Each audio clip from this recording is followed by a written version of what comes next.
Tout de suite, l'info.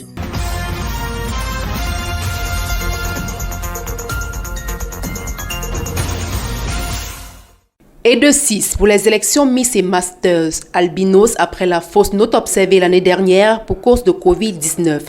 Ces hommes et femmes à la tête pleine et bien faite ont fait montre de leur potentiel sur les planches de l'Institut français de Douala, appelant à un changement de mentalité autour de la personne albinos devant un jury des plus aguerris. Il faut déjà que la société sache qu'ils sont des êtres à part entière, qu'ils sont des êtres à respecter. Ils ont été créés à l'image de Dieu, à la nature de Dieu. Donc il faut que chaque personne qui entre en contact avec eux sache d'abord ça. Et eux-mêmes doivent aussi comprendre qu'ils ne doivent pas avoir aussi les préjugés. Quel qu'en soit leur passé, quelles qu'en soient leurs expériences, qu'ils sachent les choses changent et eux aussi doivent d'abord changer dans leur mentalité.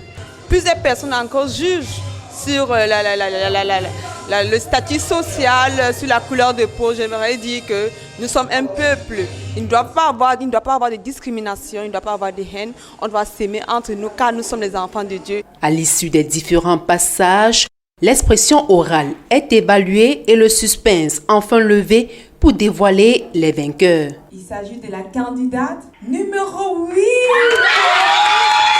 Numéro 8.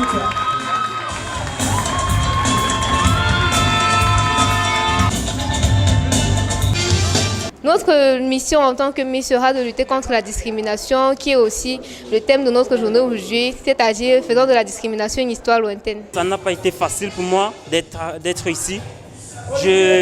Je suis très ému, je suis très content. Une action en 3 lignes de la journée de sensibilisation à l'albinisme qui a connu l'adhésion de plus d'un. Nous, Prudential Beneficial Insurance, avons décidé d'accompagner cet événement parce que notre objectif premier, c'est d'aider les gens à profiter du meilleur partie de la vie. Et ce projet étant pour nous comme une action sociale pour permettre de donner ce sourire et de donner espoir à ces personnes qui sont les albinos, qui sont parfois discriminés, maltraités. Pour le comité d'organisation, tout est bien qui finit bien. Les enfants étaient à l'aise, il y a eu la transparence pour l'élection Miss et il y a la Miss Univers qui était là. On a eu un succès cette année. L'année prochaine, je crois que ça va aller de l'avant, ça sera plus que ça. Plus les années passent, on rectifie, on améliore et on avance. Il ne reste plus qu'à faire de la discrimination une histoire lointaine. «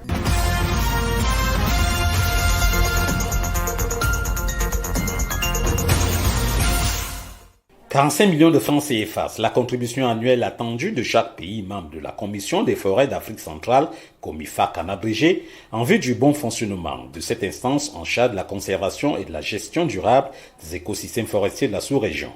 Et pour la nouvelle équipe dirigeante du secrétariat exécutif de la COMIFAC, l'urgence est à la mobilisation des financements à l'exécution des différents projets. D'où ce plaidoyer auprès des États membres pour le paiement de leurs contributions égalitaires. Il se trouve qu'en dehors du Cameroun, qui est à jour de contribution, tous les pays ont des arriérés.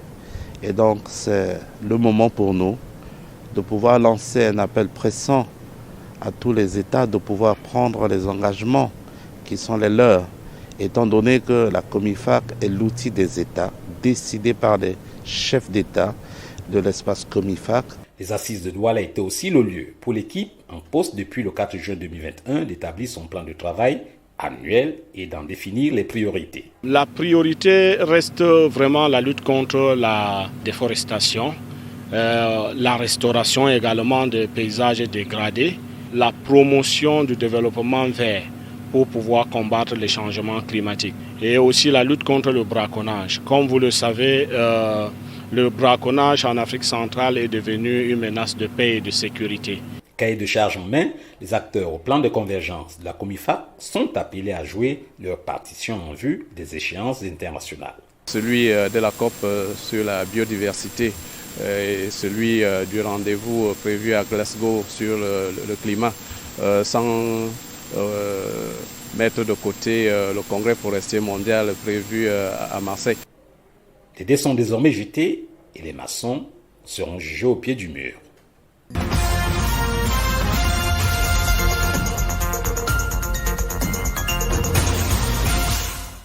Donnez votre sang pour faire battre le cœur du monde. C'est sous ce thème qu'a été observé le 14 juin 2021 la journée mondiale du donneur du sang. En Ngaoundéré, chef-lieu de la région de la Damawa, l'organisation non gouvernementale Arewa Medicare a marqué d'une pierre blanche l'événement par une mobilisation dans les artères de la ville. C'est l'occasion pour nous de vanter, apprécier, valoriser et remercier du fond du cœur des donneurs sûrs qui ne ménagent aucun effort afin de garantir la sécurité transfusionnelle et par ricochet la sauvegarde de la vie des patients. C'est aussi une journée de réflexion, de convivialité et de reconnaissance à l'égard de tous les donneurs, volontaires, réguliers dans le monde. De plus, c'est une occasion plus que jamais de mobiliser, sensibiliser et promouvoir le changement de comportement en faveur de l'adoption de la culture du don de sang pour sauver les vies dans nos hôpitaux. En effet, l'objectif de l'ONG n'est pas seulement de récolter principalement du sang, mais de cultiver en la population la culture du don de sang, parce qu'on a besoin du sang chaque jour. Alors c'est important que la population sache que de temps en temps, il faut aller donner de son sang, ça permet de sauver des vies. C'est pourquoi, avant ces journées, un travail a été fait. Nous avons mobilisé plusieurs associations avec lesquelles nous avons travaillé. Nous avons pris l'engagement d'entrer dans la communauté afin de sensibiliser, de faire appel à la communauté afin qu'on puisse atteindre ces nombres de poches de sang attendus dans la région de la Damawa. Aux médias qui ont accompagné cette sensibilisation et mobilisation, l'ONG Medicare est reconnaissante. Merci infiniment aux médias qui depuis lors ne cessent de nous accompagner dans cette campagne de sensibilisation. La délégation régionale du ministère de la Santé, tout en engageant chacun à donner de son sang, a encouragé la dynamique. Que le délégué ne va jamais ménager d'efforts pour essayer de voir comment renforcer cette dynamique.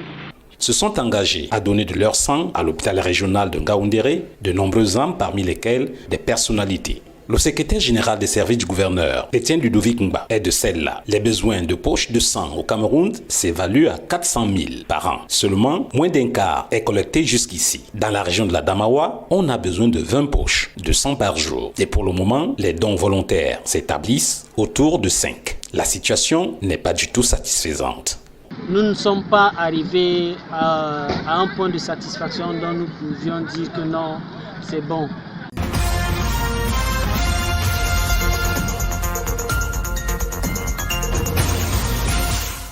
Rénové, équipé de plateaux techniques au service de spécialistes formés, l'hôpital régional de Marois, qu'a visité l'ambassadeur de France au Cameroun, son Excellence Christophe Guilou, le 8 juin 2021, est prêt à accueillir les malades de fistules obstétricales et de bec de lièvre, voire de maladies chroniques. C'est le fruit d'une coopération entre le Cameroun et la France à travers l'ONG Care Cameroun. C'est un lourd fardeau sur plusieurs plans. Les femmes qui sont victimes des fistules sont stigmatisées. Dans la prise en charge de ces pathologies-là, il sera question pour nous, n'est-ce pas, de bénéficier de cet appui de l'ambassade de France à travers l'ONG Care Cameroun pour prendre en charge ces patientes-là. Donc nous pensons que c'est quelque chose de très important qui contribuera, à côté de tout ce qui est déjà fait, à améliorer davantage l'état de santé de nos populations. Et ça, c'est pour le bien de ces femmes-là. Le diplomate français, qui n'en est pas à sa première visite, n'a pas fait mystère de sa présence. C'est ma deuxième visite à l'hôpital régional. Et pourquoi nous sommes là? Parce que nous souhaitons accompagner les activités de cet hôpital et venir en soutien aux malades dans deux domaines particuliers, les fistules obstétricales et les problèmes de bec de lièvre.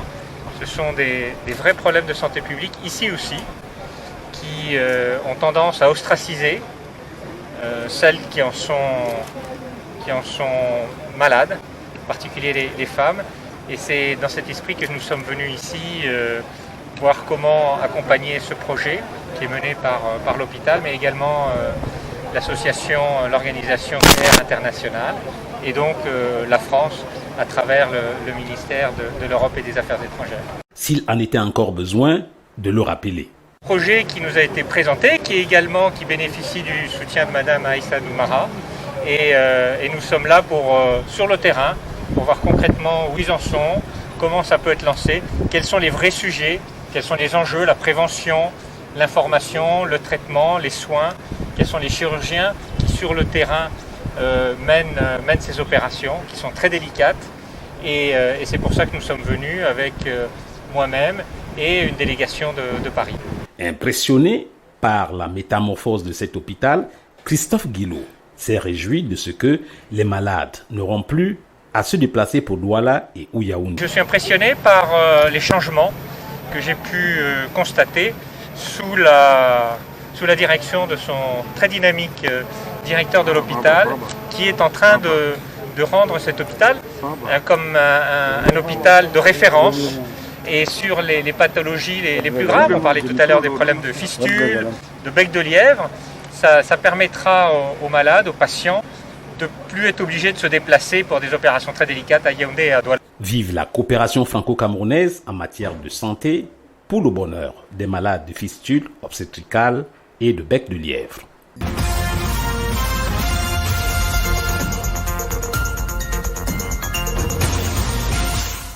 Renseigner les entreprises locales sur la nécessité d'adopter les technologies innovantes en vue d'assurer leur survie et leur compétitivité dans le monde du commerce international. C'est l'objectif poursuivi par cet atelier de sensibilisation à la veille technologique initié à Douala par la CECIMA, entendez la Chambre de commerce, d'industrie, des mines et de l'artisanat. Les entreprises camerounaises en particulier sont consommatrices des technologies importées. Des technologies qui des fois sont obsolètes, ne sont pas adaptées aux préoccupations réelles de notre économie. Donc il était important pour la Chambre de commerce, d'industrie et des mines et de l'artisanat d'apporter aux entreprises des éléments qui les aident à se prémunir des risques de cette globalisation-là et de prendre les meilleures décisions d'investissement. La CECIMA a tout fait de procéder à une mise à jour de ces données en son sein. Nous avons fait de la veille à leur place, de veille sur mesure à leur place.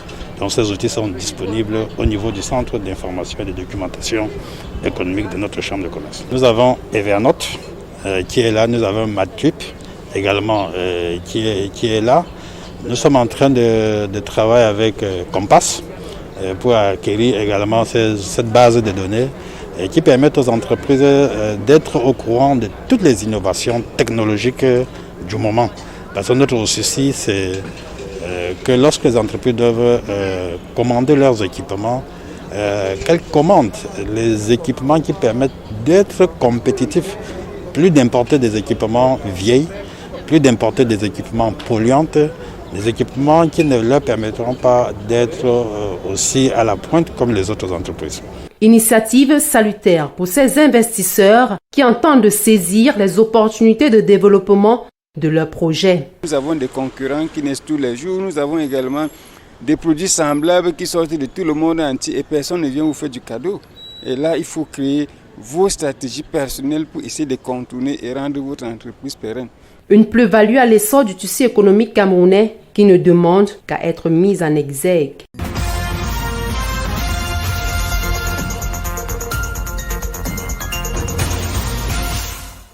Campagne d'information et de formation des personnels de la Direction générale des impôts et les opérateurs économiques sur la dématérialisation des procédures fiscales et ses innovations, notamment la télédéclaration des impôts et leur paiement.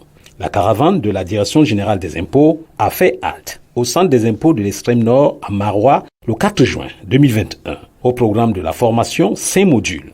Les innovations en matière d'impôts sur le revenu, sur la TVA, sur les droits d'enregistrement, pour ne citer que celle-là. Une étape de finalisation de toute cette procédure de dématérialisation qui a été entamée au niveau de la Direction générale des impôts par la direction des grandes entreprises en 2014, les centres des impôts des moyennes entreprises en 2018 et en 2021, nous sommes donc dans les centres divisionnaires des impôts et nous terminerons avec les centres divisionnaires des impôts de l'Interland.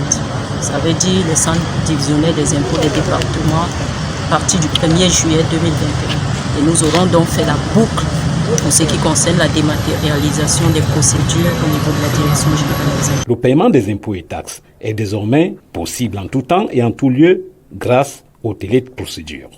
Elle concerne tout ce qui est télédéclaration des impôts, droits et taxes auxquels sont assujettis les contribuables et également le paiement.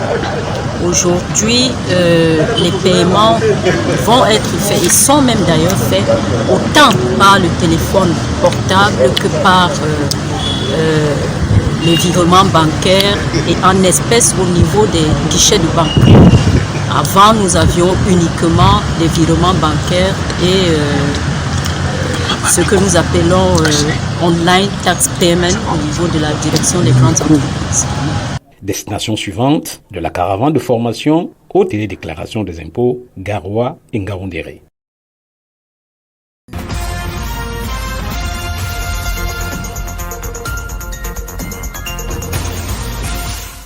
Tenu le 4 juin 2021 du conseil municipal de la commune de Ngaoundéré 2e, consacré à l'examen et à l'adoption du compte administratif du maire et du compte de gestion du receveur municipal pour l'année 2020. Il est équilibré en recettes et en dépenses à la somme de 512 050 000 francs. Il s'est consolidé au cours de son exécution par des autorisations spéciales des dépenses, des excédents de l'exercice antérieur et les financements des partenaires PNDP, FECOM, Prodel. Un budget additionnel dont le total s'est élevé à 263 364 209 francs pour se valoir définitivement en fin d'exercice à la somme de 775 414 209 francs. Le dit budget en fin d'exercice 2020 en recette est de 498 841 826 francs, composé de recettes propres d'un montant de 76 28 539 francs,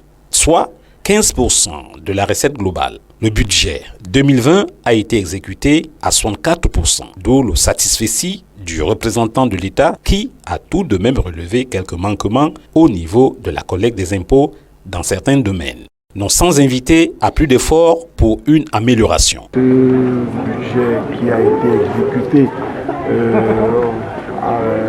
l'année 2020 a été exécuté selon les règles de l'art. Il a été exécuté pour le financement d'un certain nombre de projets qui étaient programmés dans le plan communal de développement. Il a été exécuté pour améliorer le cadre et les conditions de vie des populations. Et je pense que nous sommes satisfaits de ce qui a été fait. Plus d'1 milliard, 2 millions ont été investis en 2020 et le chef de l'exécutif municipal compte en faire davantage avec l'aide des partenaires. La commune de Ngaoundéré a plusieurs partenaires. On l'a cité dans le cadre de notre mot de bienvenue. Nous avons le premier partenaire de FECOM avec qui nous avons entrepris, nous avons signé une convention pour la construction de 126 boutiques pour un montant de 479 millions. Nous avons le Prodel avec qui nous avons signé une convention pour le financement des projets à hauteur de 600 millions cette année en Ngaoundéré 2e. Avec le PNDP, il y a beaucoup d'autres projets. Il y a un pont de plus de 100 millions et un grand magasin de stockage de produits agroalimentaires à Daran qui a été signé et nous attendons le lancement des marchés pour que ce projet soit palpable sur le terrain. C'est par un appel au civisme que le préfet de la Vina a clos les travaux. On ne peut plus, dans la ville de Ngaoundéré, trouver des gens qui sucent des membres, les balances sur la route. On ne peut plus trouver des gens qui balaient leur maison et vont vider les ordures dans la rigole. Tout ça là, c'est des choses qu'on ne doit plus avoir. On ne peut plus avoir des gens qui vivent en ville et qui ont la bourse devant leur maison, au point où d'autres posent même des pièges, des rats et des serpents devant leur maison. En ville, ça ne doit pas exister.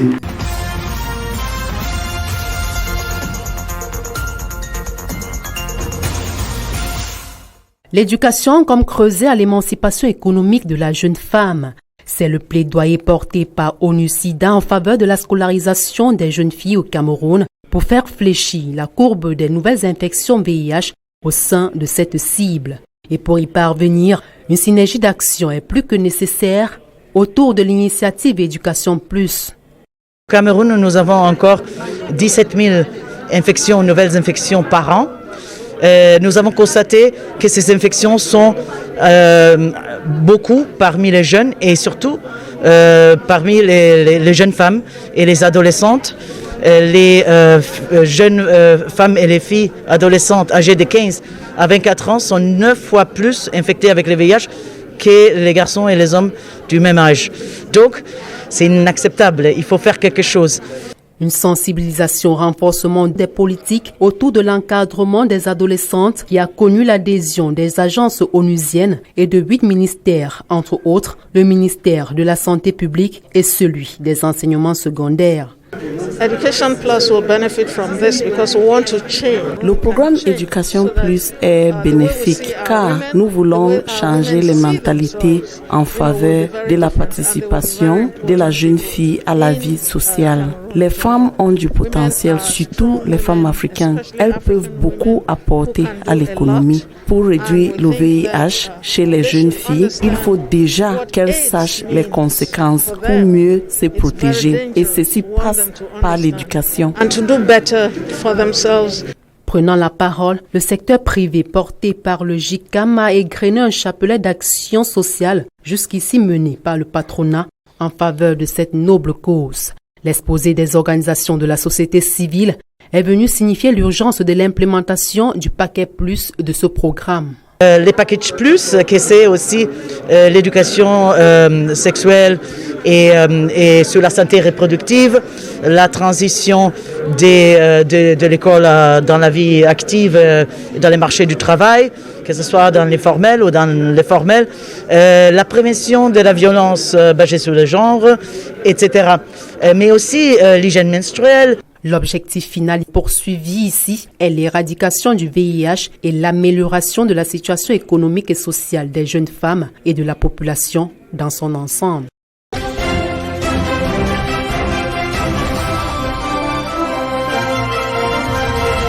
The virtues of love, tolerance, and the respect for cultural diversity is being threatened in Cameroon with the use of hate speech and xenophobia on social media, a tendency which is gaining grounds in the society. A delegation from the National Commission for the Promotion of Bilingualism and Multiculturalism, headed by Amatutu Muna, is in Douala to examine ways in which hate speech and xenophobia trends can be curbed.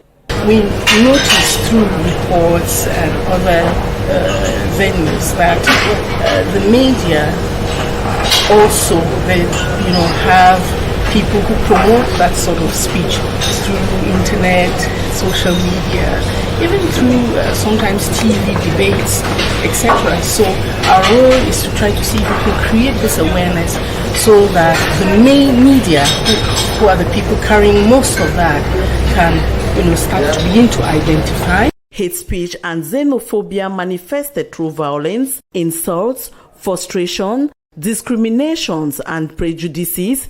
The head of the delegation pointed out, though hate speech emulates from different causes, the media is also responsible for its spread. Our role is to come, get the information, maybe suggestions also, and then present them to the head of state. And then he will now follow suit by taking the appropriate decisions, because he made very, very important suggestions concerning decisions that can help to improve the situation. The campaign for the fight against hate speech and xenophobia is a national campaign with attendance traditional, religious, administrative authorities, alongside the civil society and the media, with expectations coming up with strategies to fight against this phenomenon, which is a threat to national unity.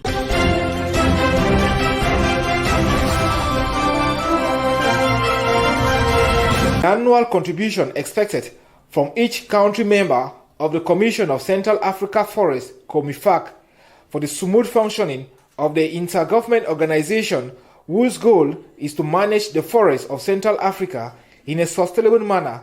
The contribution of each country is essential. According to the new Executive Bureau of COMIFAC, for the swift realization of their different projects, the rapid contribution of country members is primordial. The challenge that we have is finance mobilization, because we need a resource for the implementation of the convergence plan of COMIFAC.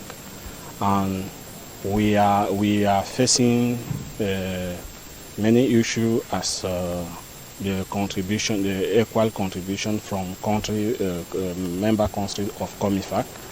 And this is what we are trying to mobilize this funding from the member state of COMIFAC. Throughout the 3 days workshop of COMIFAC taking place in Douala from the 13th to the 16th of June 2021, it is an avenue for the new team in place since the 4th of June to present their annual roadmap and their priorities. As CEFDAC chairperson, I'm very glad to see the new team arriving for the ruling COMIFAC, because with this new team, maybe we will be in more confidence. We who are partnership and other stakeholders in the framework of COMIFAC. With that new team, maybe there will be a new project which will be implemented in different countries of the south of Central Africa, and with this implementation of project, all the countries of the Congo Basin will be involved in the activities of COMIFAC. Everything put in place, it is therefore left on the new team to showcase their capabilities.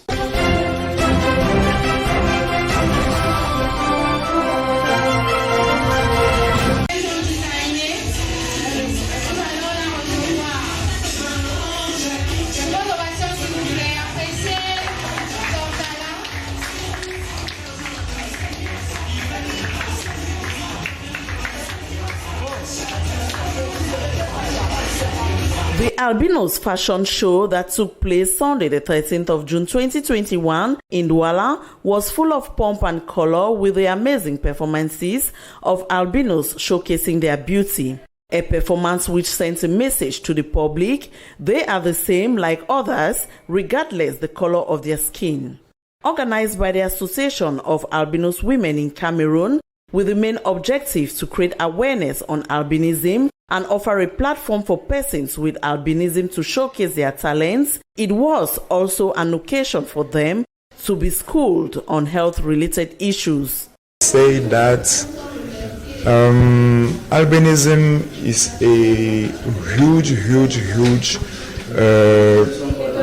disease, not disease but condition that could give us skin problem, ophthalmological problem, and to prevent skin problem, albino has to preserve themselves for sun and for lack of hydration.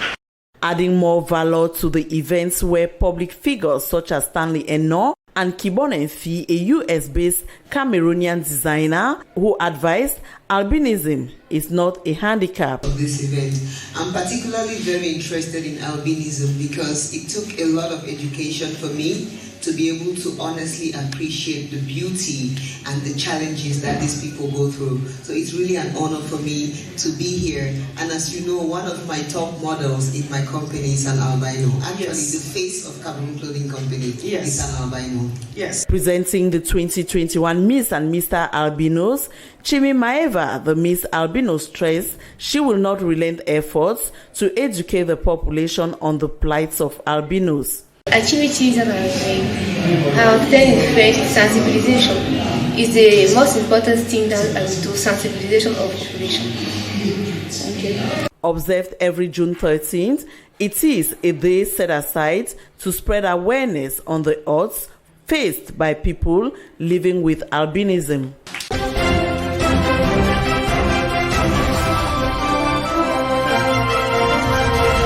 Director of the University of Douala, Professor Magloire Ondoa, has installed 3 new officials recently appointed by the head of state at the University of Douala.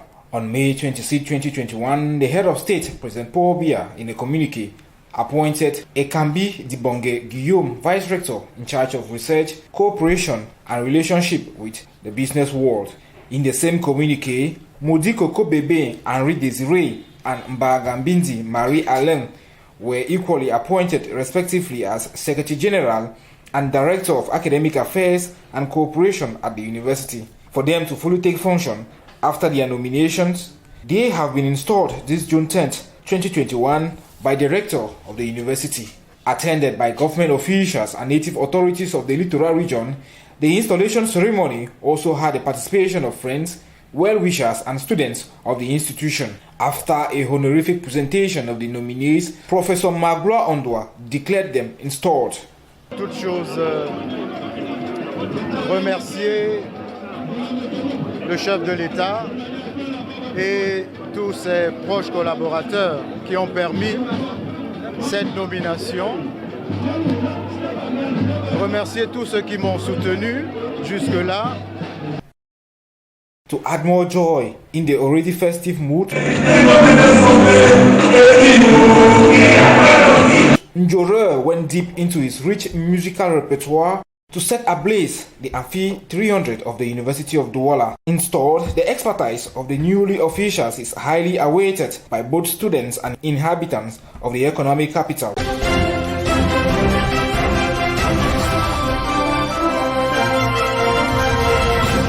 Laying down rules to respect the terms for the employment of temporary workers in enterprises and the promotion of vocational training is the raison d'etre of a workshop that opened in Douala Wednesday the 9th of June 2021. Presided at by the Minister of Employment and Vocational Training, Issa Chiruma Bakari raised the need of reviewing the place value in vocational training, its importance in nation building to ensure proper employment conditions to the youth.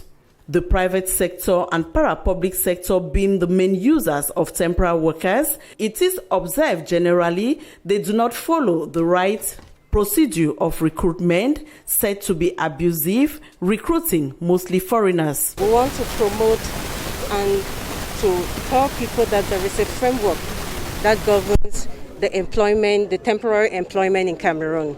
So we are here today to call on all our partners, be them private or public, that the government has laid down rules that everybody has to follow.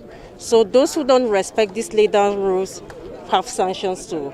The Labour Code and a text laying down the conditions for the opening and rules for the functioning of temporary employment companies by Prime Ministerial Decree comes to regulate the sector with innovations discussed during the workshop. These new rules and regulation on our activity in terms of sorting, doing like a filter at the entrance to companies that was coming like adventurers and also set the standards very high.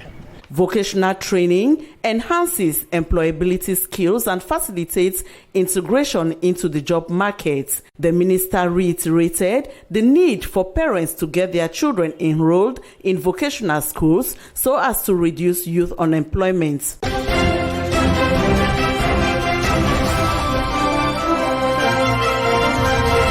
Apart from spiritual grooming of Christians, the church remains one of the development agents in every community. It is in this light that these 52 graduates, among which were 47 pastors from the Apostolic Church in Cameroon, were successfully trained in the field of Higher Technical Diploma in Development Studies, a specialized program of the Pan-African Institute for Development West Africa PADWA, as a means to empower and make these graduates veritable agents of development in their respective communities. We just sent out about 52 graduates. 47 of them are pastors of the Apostolic Church in Cameroon, and the 5 others are just other students who participated or registered in the program. And the program is a Higher Technical Diploma in Development Studies, and believes that the church is a partner in development. Institutions of development are 3. You got a state, you got a church, and you got non-governmental institutions or organizations. And so they need constant training, acquisition of new skills, professional skills and capacity development, empowerment, so that they can better lead the church.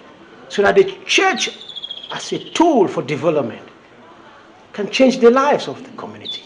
On his part, the president of the Apostolic Church in Cameroon, Pastor Motam Sunday, acknowledged that the pastoral profession is rapidly changing. Hence, there is need to empower pastors in other fields of works, as this will ensure continuity in the church developmental project that in turn will benefit its communities. We only thought of spirituality. We only thought of prayers, but now we have become with the sense to know that development is also expected of us, the church. So we are now putting in more, especially to the pastors. We pay more than 70% of their fee to that training. So we are happy to see them work for the church. Taking place in the presence of the hierarchy of the institution, family members and well-wishers, this graduation of the batch of students from PADWA was christened, building our graduates to be active in a changing environment.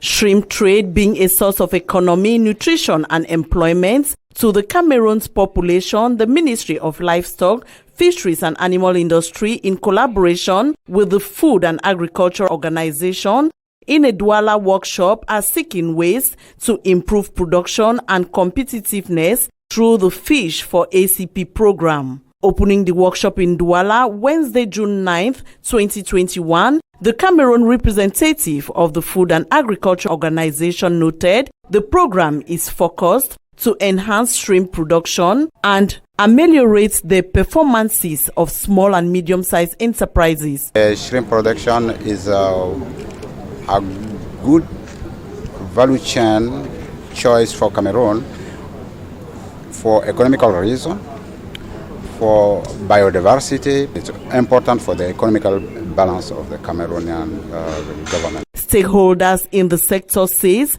the program is timely, for it will resolve some of the challenges encountered. We mostly get our financing from abroad.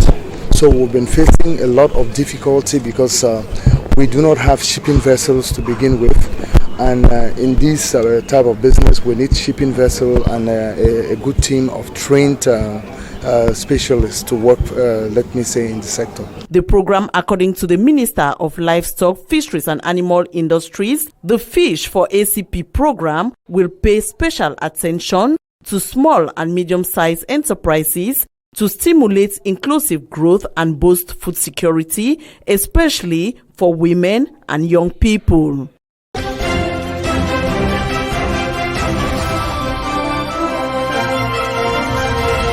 The whistle of official exam has been blown in Cameroon. The 7th and the 8th of June 2021 respectively marked the beginning of the Baccalaureate Technique, Baccalaureate General and the Technical GCE exams all over the national territory. At the Lycée Polyvalent de Bonabéry and the Lycée Technique d'Aqua, strict measures have been put in place to control the students. First, it is the control of temperature, followed by the checkup of metallic objects. Once on the school campus, the students are asked to wash their hands and get rid of their bags before going into the classrooms. At the gate, just like at the entrance of the examination halls, students are placed under strict scrutiny. nous n'avons pas eu cette difficulté majeure. We didn't face any major difficulty this year, thanks to our experience in the profession. This made us to anticipate the level of difficulties. Before the exams, we held meetings and seminars where we sensitized some of our staff involved in the examination process. We equally held meetings prior to the exams with our students to sensitize them concerning the exams and the barrier measures against the COVID-19 pandemic.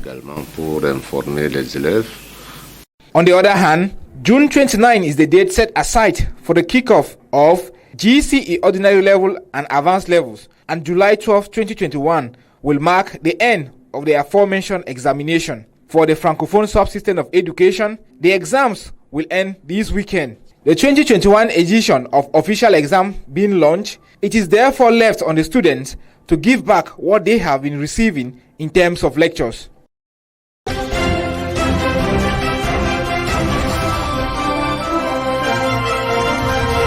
The 3 days maiden budgetary session of the Southwest Regional Assembly has ended in Buea. During this closing ceremony chaired by the representative of the state, Bernard Okala-Bilai, it was unveiled that the proposed budget of 2,750 million francs CFA was adopted as operating expenditure and investment for the 2021 financial year for the Regional Council, with focus on governance. Also during this meeting, 3 standing orders were adopted as it is expected to henceforth shape the conduct of Regional Council members. We adopted very interesting standing orders for the 3 institutions, the Regional Assembly, the House of Chiefs, and the House of Divisional Representatives. So it will not be possible again for many regional councillors to behave anyhow during such sessions. Then of course the budget which is the main source of the resources which will permit us to go down to our constituencies, which we balanced it at 2,750 million revenue and expenditure. During the 2 days intensive deliberations that held at the level of different committees, some recommendations were made by committee members. Among them is the need to ensure the effective involvement of the population of the 2 English-speaking regions of Cameroon for an effective realization of the decentralization process. The people of the Southwest region, and particularly the English-speaking communities in this country, have tasted what decentralization is all about. Any attempt to undo what is decentralization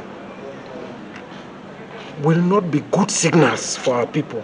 Representing the state, the Southwest Governor Bernard Okala-Bilai, in his closing remark, tasked the Southwest Regional Council members to immediately commence work without any further complaint as the long-awaited financial resources has been made available. We have now the instrument to work. You listen to the statement of the governor. We have no excuse. We're set to work. So the population will see our action. While the crisis-affected Southwest and Northwest population are eagerly waiting on the effective implementation of the decentralization process, regional councillors have been warned against dictating to the population on what decentralization should look like.